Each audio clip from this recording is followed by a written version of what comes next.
Did you know that G.I. Joe was known in the UK under the name of Action Force and Action Man? Well, I sure didn't. So I'm actually discussing today a G.I. Joe themed game, even though it's released as Action Force.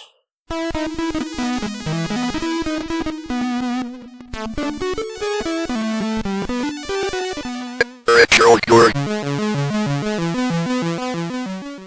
Yes, Action Force.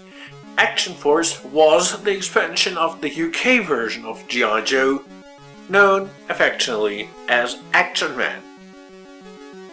Action Man was first introduced into, at least the UK, perhaps even the entire European toy market in 1966. You see, Palitoy Limited from Leicestershire, they'd gotten the license to use the movable action figure design that Hasbro had used in 1964 for the US release of the G.I. Joe toy.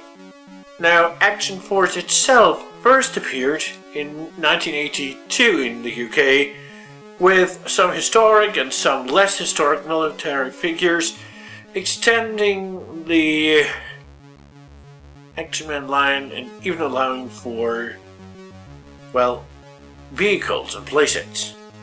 Now in 1985, the entire line of the Action Force and Action Man toys, and the rights to the names, they went to Hasbro, who bought them from the kind of faltering Palitoys when, one of the owners passed away and one of the company factories, well, they were wrapping it up. Now, Hasbro then went and put out basically its G.I. Joe toys with a minimal change, changing the name, of course, to the then well-known Action Force. And they even went so far as to redub the G.I. Joe cartoon with Action Force then replacing G.I. Joe. Well, and here basically Virgin Games came in and created a video game version of the fight of Action Force against Cobra. Well, 2 years after Hasbro took over, they did it in 1987. In this side-scrolling shooter, you control Wild Bill flying the Dragonfly helicopter. With it, you must ensure that the striker, basically a jeep with a radar dish stuck on top, makes it from point A to point B to complete one level. Now the problem is that the striker won't stop. At any chance it can crash, it crashes. In the worst case, it basically runs into the ground. Okay, so you have to deal with bombing the ground to clear the path.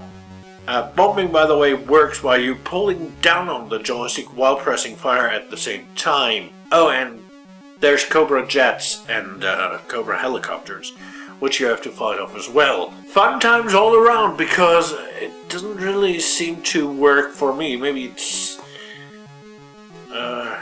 something to do with my version or with the emulation or something. But it sometimes feels like it's just one hit and you're down, and sometimes you're able to take a few hits before the proverbial shit hits the proverbial fan. Now, all of this is coming with the one tune you hear in the background. There is no multiple songs. Now, I think the difficulty level is pretty high, but then there's always the chance that I'm not very good at the game. Now, that being said, if we take that out of account, well, it's just an average shooter, if you ask me. It really isn't much to phone home about. I mean, unless you really want to play a G.I. Joe side-scrolling vehicular shooter.